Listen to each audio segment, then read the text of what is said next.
And now, please welcome to the stage, Eric Chitomber.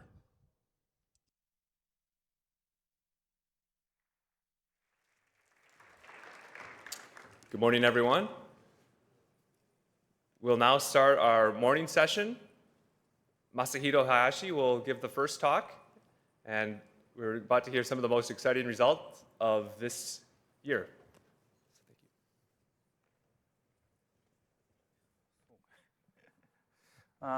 Good morning, everyone. My name is Masahito Hayashi. Today, I want to talk about generalized quantum Stein lemma and second law of quantum resource theory. So this is joint work with Hayata Yamasaki from University of Tokyo. So this is content. So firstly, I want to explain the formulation of quantum hypothesis testing. So this is a very fundamental topic, and this topic has so many applications. So of course, most important application is generalized quantum Stein lemma. But before proceeding with that topic, I want to explain other application, classical quantum channel coding, and entanglement conversion. And later, I briefly explained my idea to prove the generalized quantum Stein lemma, and I will discuss second law of quantum resource theories. So firstly, I want to explain the formulation of the quantum hypothesis testing. So quantum hypothesis testing, usually we assume two kinds of states as a candidate of true state. So, and also, for simplicity, we consider very simple situation. The candidate, both candidates as n tensor product state of the some specific states. So, rho tensor n or sigma tensor n. So, we need to distinguish which one is true. And in that case, our decision has only two, supporting rho or supporting sigma. So, in that case, we need to use two valued measurement. So that's kind of, this one is we use Tn and 1 minus Tn in this way. So there is two measurement operators. So then, depending on the, this one, we make some decision. So in that case, there is two kind of the error probability. So first kind of error probability is this one. So in this case, Tn supporting the rho. So in that case, if the true is rho tensor n, but our measurement corresponds to the 1 minus Tn. So in that case, our decision is incorrect. So this kind of error is called the first error probability. And another type of error is opposite one. True state is sigma, but our measurement is T, operator T. So this one is second kind of error.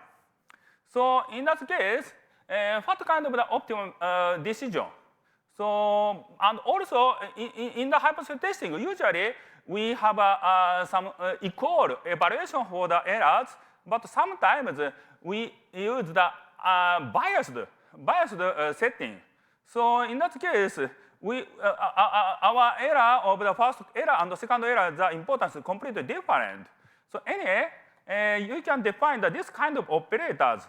So this one is one Hermitian matrix, and that Hermitian matrix is, has a spectral decomposition in that way. We consider this kind of Hermitian matrix, and xi is an eigenvalue, and ei is a projection corresponding to that eigenvalue. So usually, Hermitian matrix has this form. This is called spectral decomposition, and in that case, we have this inequality.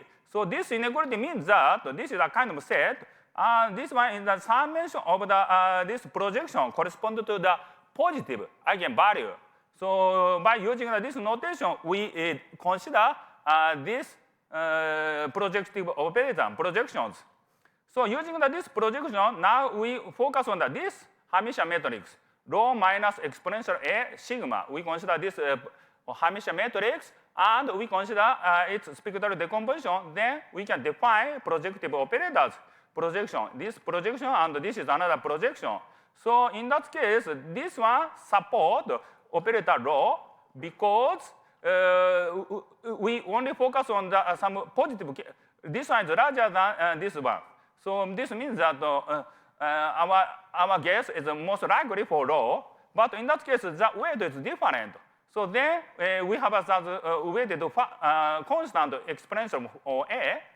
So then we make this projection or this projection, then we have two kinds of error in this. This kind of measurement achieve the optimal performance. This one is a quantum extension to the Lemma Pearson in some sense.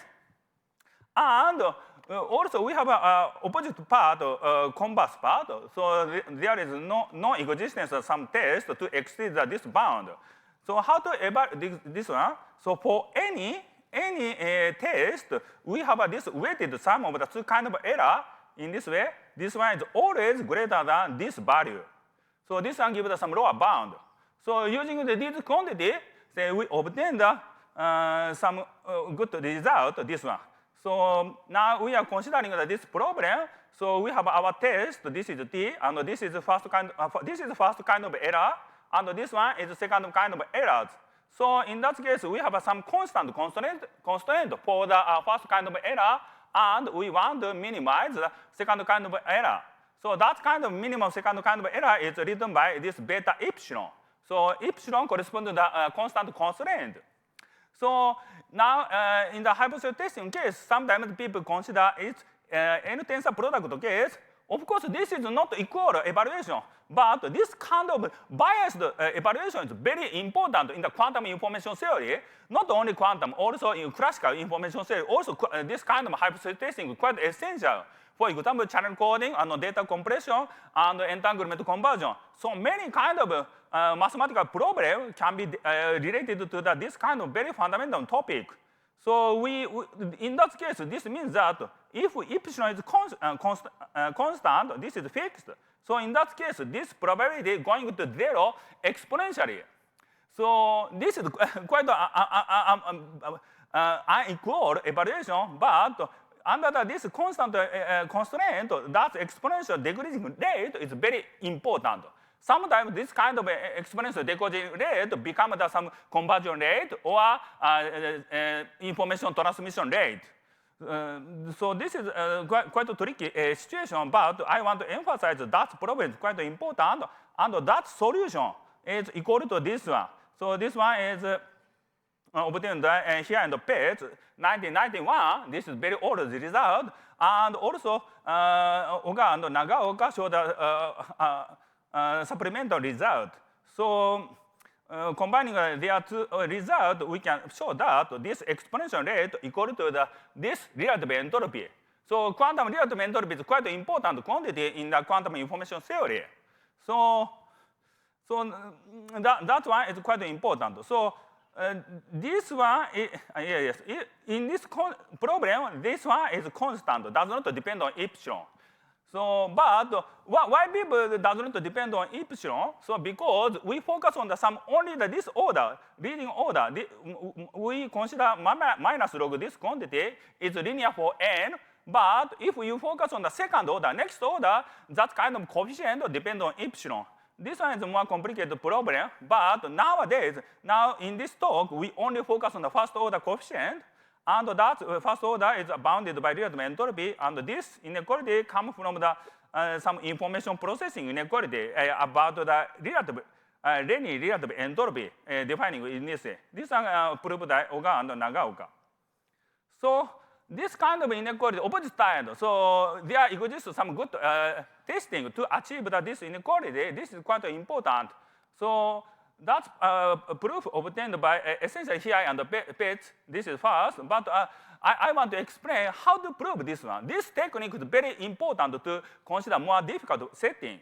So firstly, we consider this operator sigma, and we make this spectral decomposition.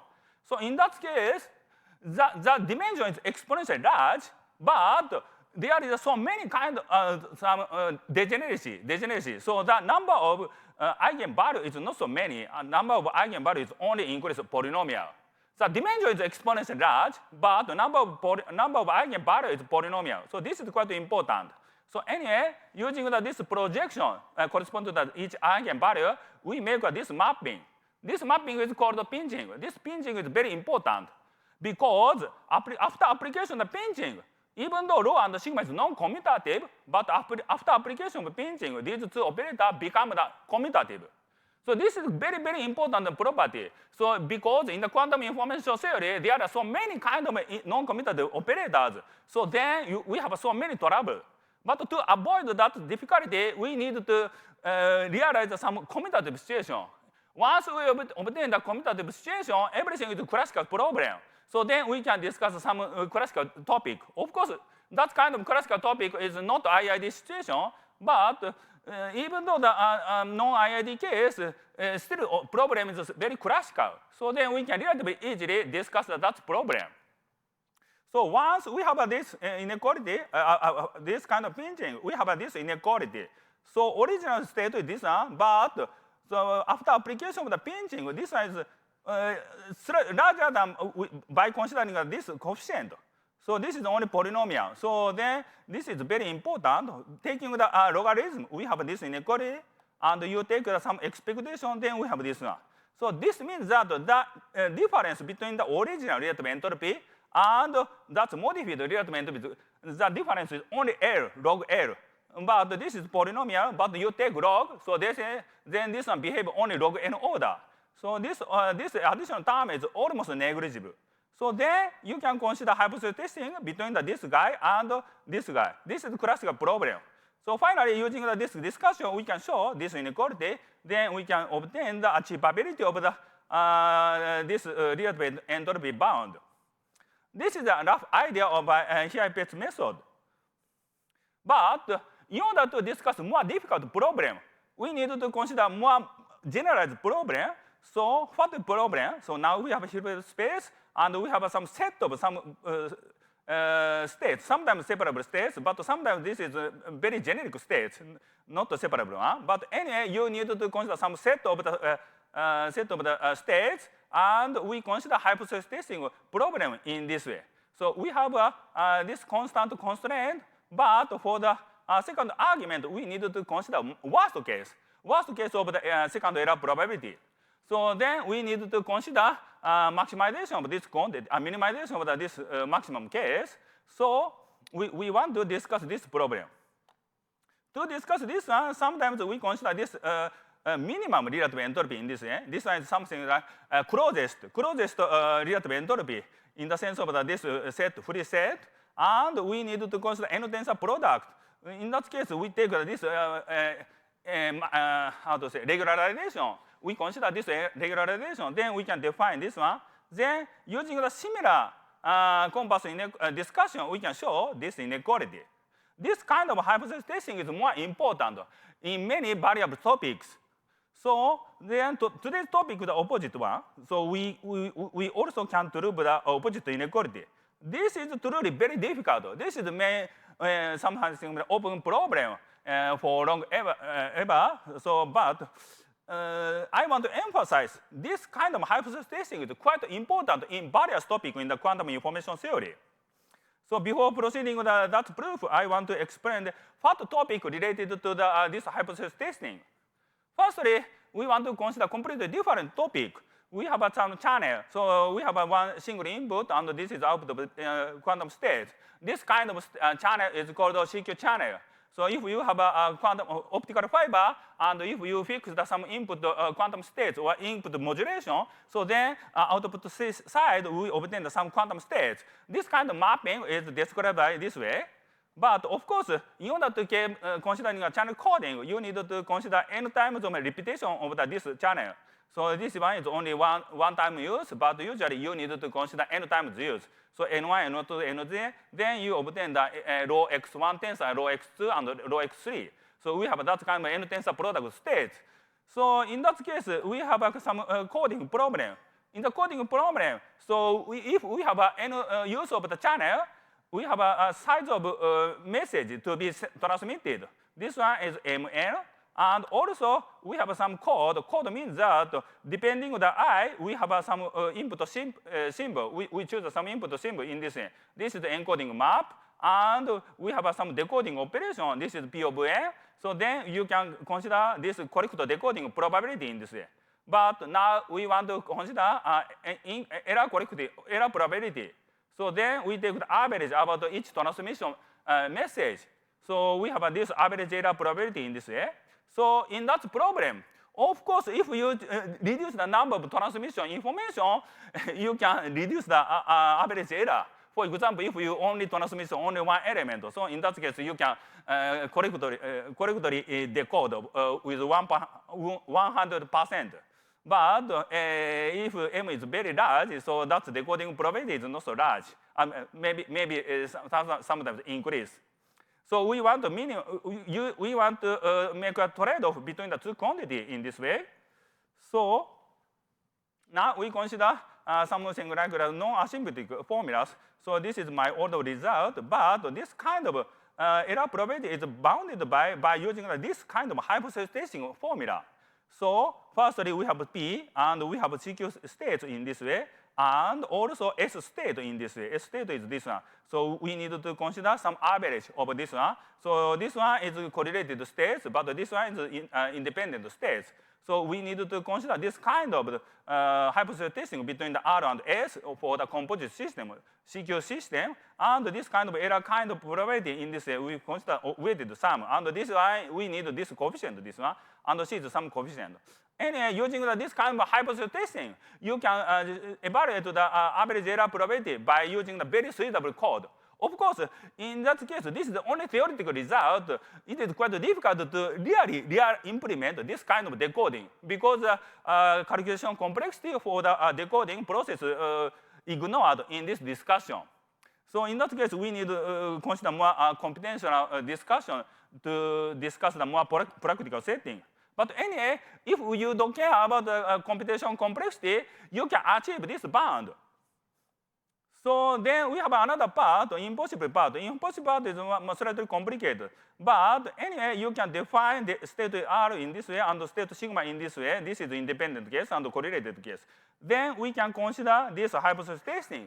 So this is a kind of free state. This means that S sigma is an independent guy, and you have a freedom of choice of sigma. So this is set of the this kind of hypothesis. So then we need to consider this hypothesis testing with some epsilon error constraint. In that case, this transmission message size is bounded by this one. Maybe I forget. Maybe this is inverse. Sorry, this is inverse. Maybe which one inverse? Maybe this guy. This guy must be inverse. Sorry, this must be inverse. Right hand side needs to be inverse. So then we need to optimize something like the probability P and this one minus inverse guy. So this one is upper bounded by this message size. So in this sense, considering the composite hypothesis, composite means that our candidate of the state in the second argument is not single. There are so many kind of elements. So we need to consider this kind of composite hypothesis testing to evaluate the channel coding. So in this sense, in order to discuss the application of the hypothesis testing to the channel coding problem, we need to consider this kind of composite hypothesis. So in this sense, the composite hypothesis is very important. But to discuss this part, it is enough to consider the converse part. It is enough to discuss easy part. For this problem, easy part is enough. So then, of course, this is a simple this. Considering this way, we can show that this kind of inequalities. So we need to consider optimization max and minimum in this way. So then optimum quantity of this guy equal to the channel capacity. So now we want to discuss the entanglement conversion. This is a very hot topic, but sometimes this one is quite complicated history. So many people maybe forget that history. Around 2001, 2002, we have this topic is quite a hot topic. So firstly, we need to consider tensor product system, and we focus on some Bell state. Bell state is very important to make many kind of quantum operation. For example, dense coding and also the teleportation. So for this reason, we need to prepare so many copy of the Bell states. But in that case, usually people assume that we can make a local operation and classical communications. So now we want to consider very easy problem. So we have another pure state. Of course, sometimes people complain that why we can assume pure. So of course, this assumption is very artificial. But to discuss that difficult problem, firstly, we need to consider very easy case. Easy case is relatively easy. So this is pure state, and pure state has some reduced density matrix, and you can define fundamental entropy of the reduced density matrix. So what we want to consider problem, now we have some specific pure state, but you want to make better state. So in that case, you make some LOCC operations, but you obtain some number of copies of this maximum entangled state, better states. That coefficient is, the produced state is almost linearly, but this first order coefficient is very important. That first order coefficient equal to the fundamental entropy of the reduced density matrix of the sigma psi, and also this psi converted to the another psi prime and converted to again to the psi. We can consider another problem. For example, this is become sometimes phi. So if we change another copy of states and we recover this one, in that case, this kind of ratio is described by ratio of the fundamental entropy. So in this case, this psi gives a conversion rate, and this behavior is quite similar as the entropy in the second law of thermodynamics. So some entropy behaves some convergence rate. So in this entanglement conversion problem, also fundamental entropy behaves same behavior. Of course, this is a very non-old result, but usually people people want to extend this result to the mixed state case. So this one is a very difficult problem. So in the case of mixed states, we have this result, this formulation, not result. So firstly, we have a mixed state of n copy of some states, and then we generate the convert to the entangled state, better state. The copy is this number. This coefficient is defined by the optimal coefficient defined by this ED. ED is the distillation rate. So this is very famous one. And from the this kind of better states, how many copy required to the n copy of law? So in that case, you need to consider that cost. How many cost required for the generating of this given entangled state? That cost is described as these copies, this one. So we need to consider this problem. So ED and EC. So what is the difference? In the pure state case, ED and EC is equal. So then we can recover that kind of second law of thermodynamics. But in the mixed state case, the story is very difficult. So I want to explain this problem. Firstly, we have a set of the this separable states this way, and we need to consider its minimum relative entropy in this way. So then we define the regularization by taking this limit. So then we have this quantity. So this quantity satisfies this upper bound. So upper bound of distillation rate and lower bound of entanglement cost. So another formulation, another quantity is entanglement formulation. Not entanglement formation. Entanglement formation. Entanglement formation is defined by this way. So we have a given state law, and you need to make a decomposition of this one by using a pure state. Sometimes this is not orthogonal, and you take the fundamental entropy of each state, and you take its average by using this distribution, and we need to minimize this kind of decomposition for this average fundamental entropy. This quantity is called the entanglement formation, and we have this upper bound. So we have this characterization, but the question is this one. So ED equal to EC or not? This is quite a difficult problem, but before going to that problem, how we can prove this inequality? How we can prove this inequality? This inequality also needs to discuss the hypothesis testing in the same way. So how to prove this inequality? So we need to consider this hypothesis testing.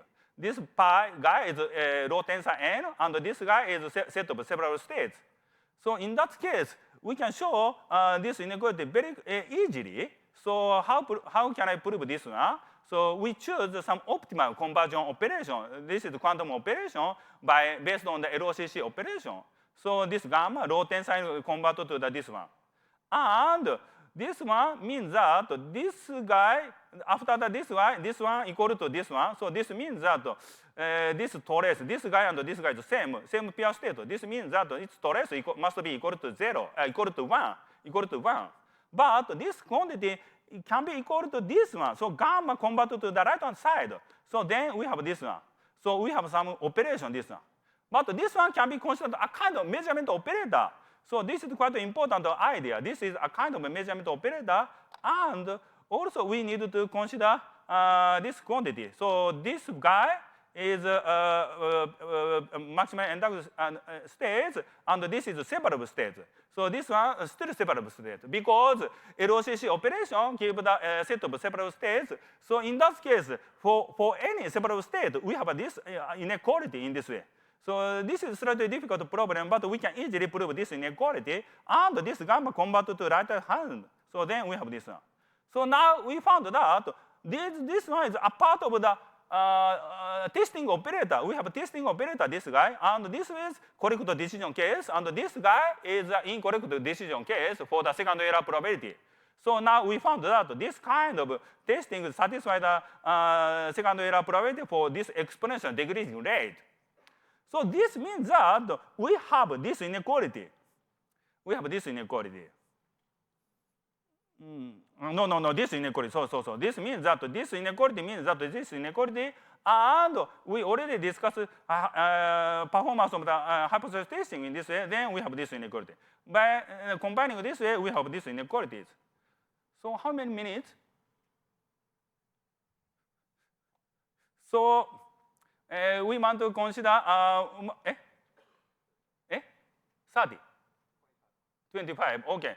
So we have only 25 minutes. So then I need to speed up. So then we need to consider maximally correlated case. We need to consider this kind of mixed state case. So in that case, we can prove this inequality. So EC equal EF and ER, and EF and ER is not equal. So then people disappointed. So we cannot recover. Second law of thermodynamics. So how to recover this problem? So Fernand and Perenio consider a kind of cheating strategy. So they relax the set of free conversion from the LOCC. LOCC is too narrow to recover that property. So to recover that property, we need to extend our set of the conversions. So in that case, asymptotic resource generating property, this one. So this is the robustness quantity for this one. This is separable states. And this kind of lambda n operation, after the operation of this free states, of this robustness going to 0, we need to consider this assumption. This assumption is very artificial, but using this assumption, they consider that we can recover that property.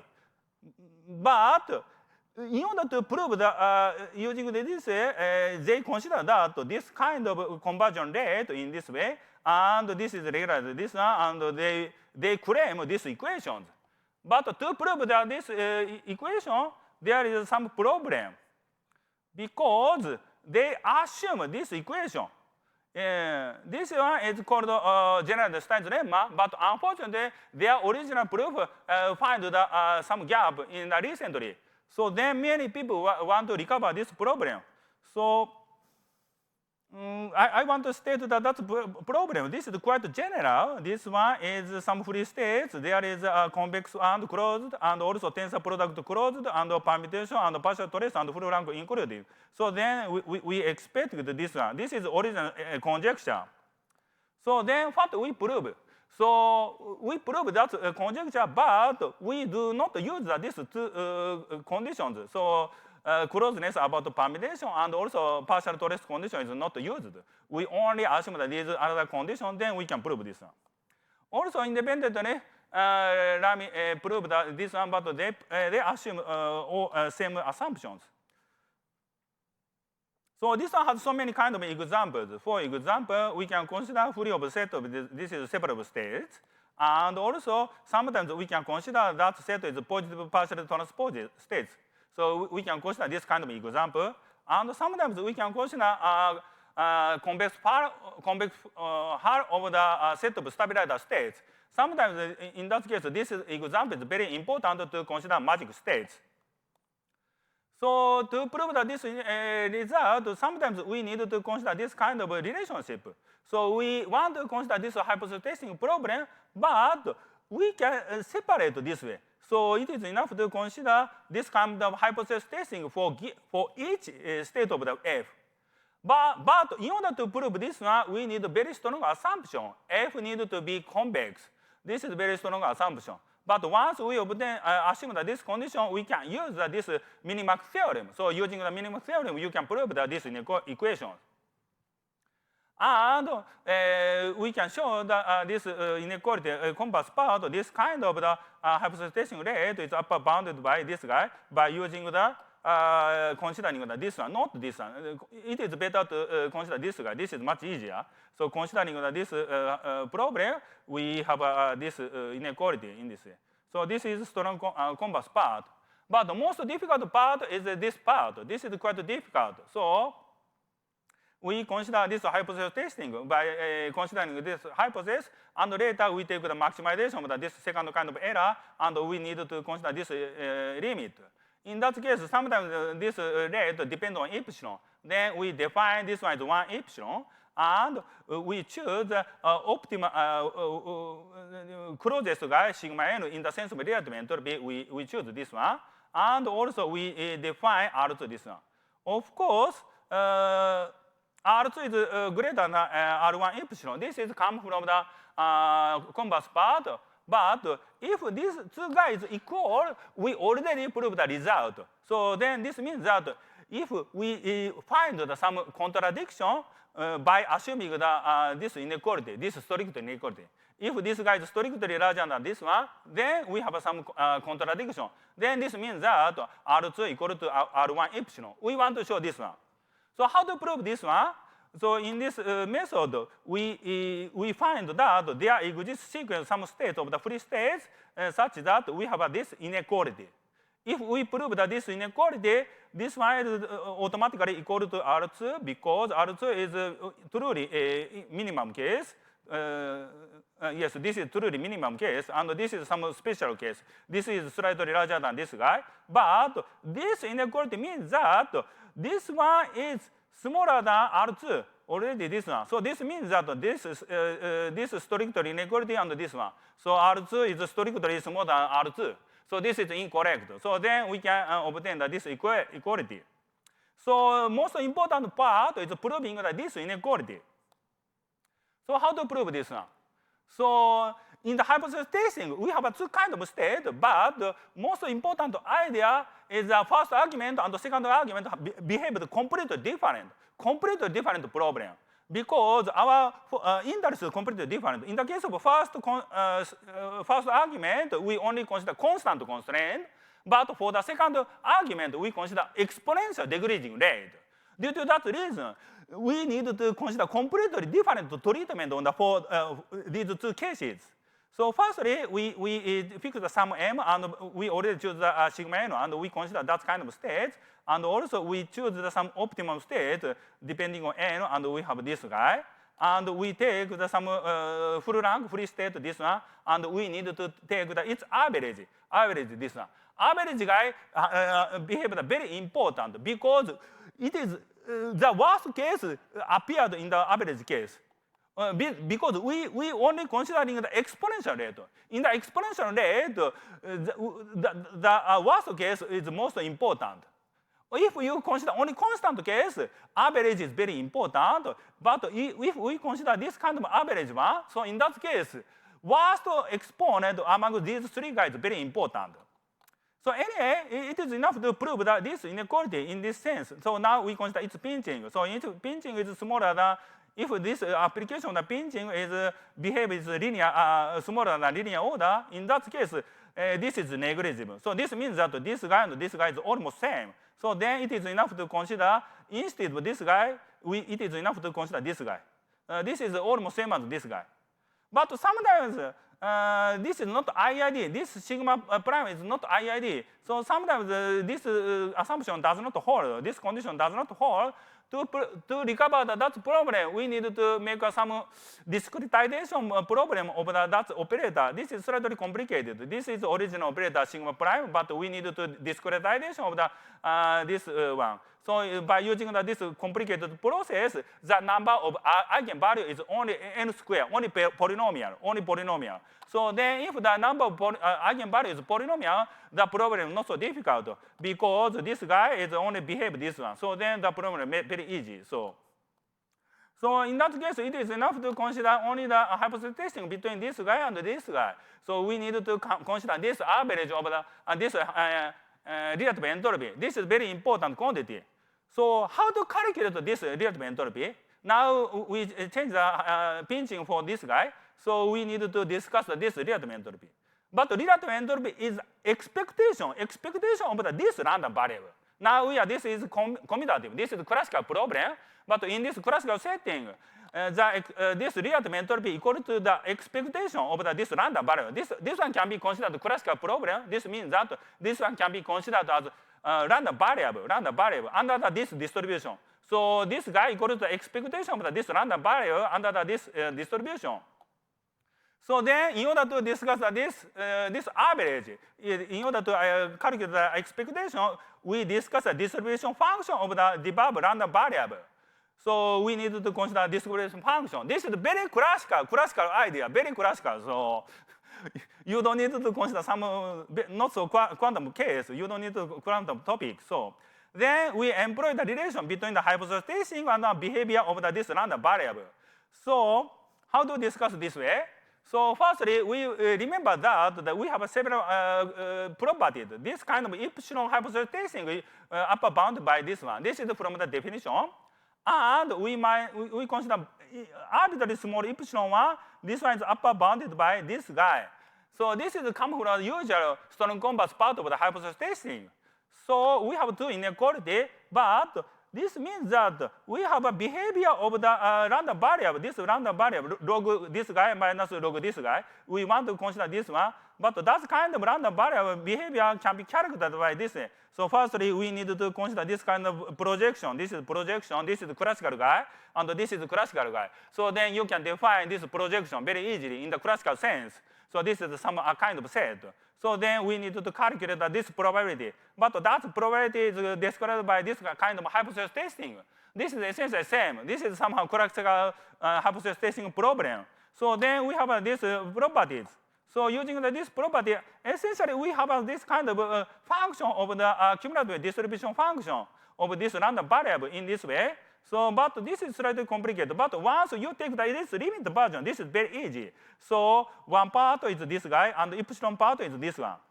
So using this way, we have a slightly complicated problem. But this kind of average of that kind of previous random variable is bounded by this way, and you take the limit. Then you have so many limits, but finally we have this upper bound. So this is required inequalities. So we finally obtain the required contradiction. So we can recover this inequality by using this way. The idea is very classical. So it is enough to consider the behavior of a kind of classical random variable. But most important point is what kind of the classical random variable is very important. So and also, we need to extract some good classical random variable because original problem is completely quantum. So in that case, you cannot consider some classical problem, but considering that in that modification, you can recover some classical problem. Then finally, this part, using this way, you need to find some state, and you need to make some pinching method. Then finally, you obtain some classical problem. Then you can calculate the behavior of the classical problem. Then finally, we can obtain these inequalities. This is the basic idea of this topic. So how many minutes? 10 minutes. So then finally, I want to explain the second law of the resource theory part. This part is slightly new. Original Fernando paper, they consider only the case of state conversion. But now we want to extend that problem to the slightly general case. So we have an input system. This is classical case, classical system, and we have an output state, output quantum system. So in that case, depending on the classical signal, we obtain the output quantum states. So that kind of map is called CQ channel. And we sometimes consider a set of free channels. For example, replacer channel is one of the famous set of free channels, free CQ channels. So, but now we assume that they are convex set and closed set. Of course, the input system is dimension 1. In that case, usual state case. We assume also this tensor product property, and of course, we assume that this kind of full state output channel is included. So in that case, we consider this kind of the relative regulation by considering this one. But here we need to consider Choi matrix. Choi matrix means that there is some, usually this is the QQ channel. In the case of QQ channel, people consider Choi matrix of the CQ, in the QQ channel case, we consider Choi matrix of the some CP map, quantum channel. But now we consider CQ channel, but CQ channel can be considered a part of the special case of the QQ channel. Then you can define Choi matrix in this way. So then we consider a conversion rate in that way, in the case of channel case. So we have some conversion of this one, and we assume in theta n satisfy going to 0 for the robustness. Robustness cannot increase in this way. So we assume these assumptions. So under this assumption, we define asymptotic conversion rate in this way. So, and also sometimes we need asymptotic continuity property. If two channel is almost going to 0, almost same, in that case, after the application of the, this conversion, also this one is almost 0. So then we consider this kind of conversion rate in this way. Under that's a condition for the theta n. We optimize that conversion. So that conversion rate equal to this one. This is a slightly general version of the original Fernando result. So this is a sketch of proof. So firstly, we need to prepare this kind of lemma. So there is some sequence of channel, and the sequence channel converted to this one. And we consider optimization of the limitation of the robustness in this way. So then, firstly, we have a converse part. But to prove that this converse part, firstly, we show that this inequality, this one is upper bounded by. But to proving that this one, we often use the asymptotic continuity. By using the asymptotic continuity, this guy is greater than this one. So then finally, you obtain this inequalities. This converse part is relatively easy by assuming that this kind of the asymptotic continuity. So this is slightly artificial. So this is somehow problem with this result. But also we need to consider converse part. How to make this one? We need to choose some state, test this one to satisfying the optimal property, optimal testing property. So this one is Tn. Using this Tn, you need to define the this conversion operation. This is sometimes slightly artificial, but we choose some sequence of states such that this one is equal to the R2 in the sense of the robustness. We need the optimum guy, but this guy equal to this one. This is the previous lemma. So then using this guy, also we need to choose another free channel to satisfying the characterizing the robustness in this way. So we choose this channel and this channel. We choose two channels. Then you make some hypothesis testing. Then output is some two channel. So then we can make this conversion. Of course, this is totally quite difficult to realize real operation. This is only mathematical operations. But this mathematical operation satisfies that kind of certain properties. So then we want to close our result. So we have proved the general quantum Stein's lemma for the state case. Sorry, channel case is not discussed, sorry. And the converse part of generalized quantum lemma was already appeared in the CQ channel coding. So this kind of general quantum Stein's lemma is very important, not only the conversion, asymptotic conversion, but also the channel coding. And using this, we have derived the second law of the quantum resource theory, even for the CQ channel version. and debug result contains a case with a state resource theory case. So this is the reference. So thank you very much.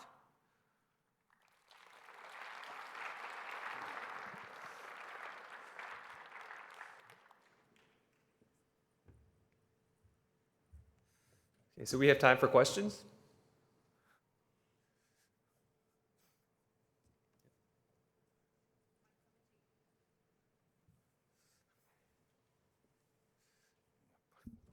So thanks for the talk. You mentioned that when you do the channel conversion, on one of your slides it says you can only do the CQ case for some very specific reason using the strong converse for the generalized Stein's lemma. Is there some intuition for why this doesn't work for fully quantum channel conversion? Yes. There are so many problems. Maybe converse part is okay. We assume this kind of asymptotic continuity, but of course we can define this guy. Right. But to discuss the property of this conversion, we have so many problems. If J is a CQ channel case, N is a QQ channel case, this projection does not work so well. So this one has so many problems, not so easy. So Tn and some other operation is not commutative, so very complicated. So our proof does not work for this part. This satisfies is quite difficult in the case of QQ case. Because this satisfies part also a very long discussion, but we have no time to discuss its detail.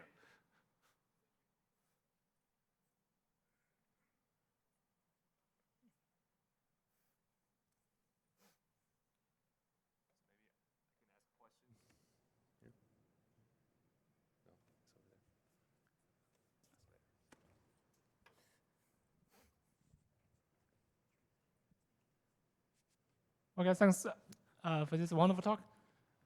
So in deriving this result, you consider this asymptotically resource non-generating operation, but such operations are not physical. So what can you say about, say, resource theory with physical operation? Of course, physical operation usually already discussed this one. So physical one is LOCC. So most physical one is LOCC. So local operation and classical communication. This guy is most physical one. But in this case, we have this inequality, strict inequality. So you cannot recover second law of thermodynamics. So Ferdinand does not like this result. So then, in order to recover that second law of the thermodynamics, he modified a condition of our operations. This is history. Yeah, I understand. So mathematically, yes, this is indeed very remarkable. But what implication? So what's the implication of your result on this more physical setting? Physical setting. Physical setting is maybe physically quite difficult, but still there is some possibility to achieve this equality by relaxing several things. For example, PPT case, maybe PPT case still maybe inequality, maybe quite difficult. I don't know. Physically experiment difficult, but first of all, resource theory is not this guy, not separable state, not entangled. So we have so many kind of resource theory. You can consider many kind of resource theory, and each resource theory, for example, you can consider. I already mentioned that several kind of resource theory. Magic state case. So in the case of magic state case, we obtained this kind of upper bound for conversions. So of course, still this is not so, realistic, but we can show that some upper bound for the conversion by using this general result. So this is maybe very helpful to consider respective resource theory, respective conversion theory. So we give some general result. General result gives some insight to the each respective result, each respective topic for you, including a magic state. Okay, thanks.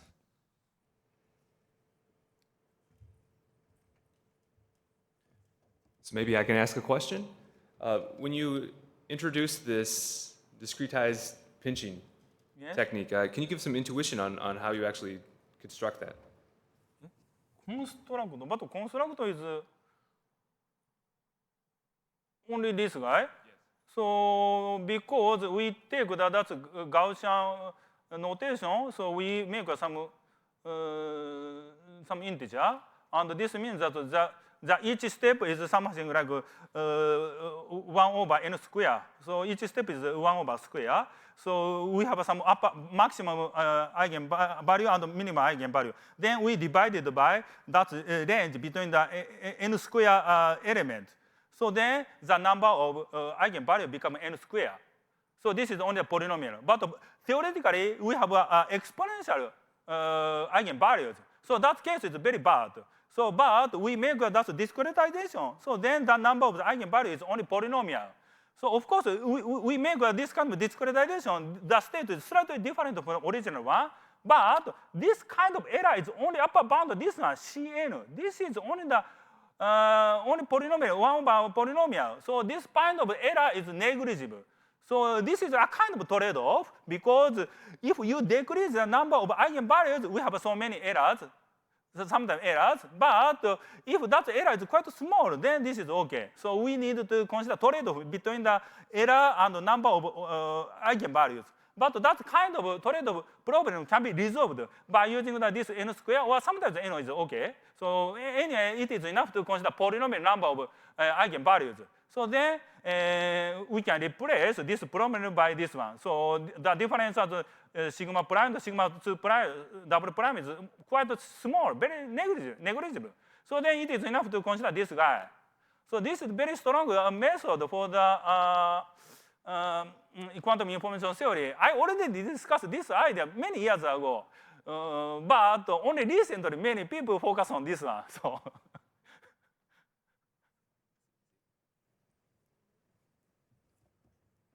Okay, we have time for one more question, if there's any. Yeah.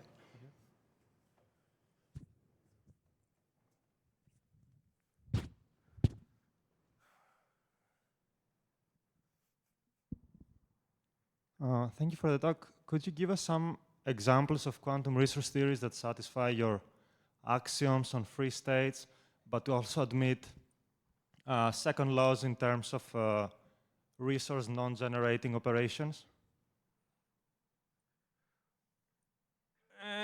Firstly, I already mentioned that this Y satisfies the asymptotic and non-generative conversion. This is example. Okay. And then next example is theory of free state. Free state, I already give the 3 examples. And in the case of channel case, one typical example is replacer. So any input always output is very one specific state. That kind of set of channel is replacer channels. This is one typical example of the free channels. Thank you. Okay, let's thank our speaker again.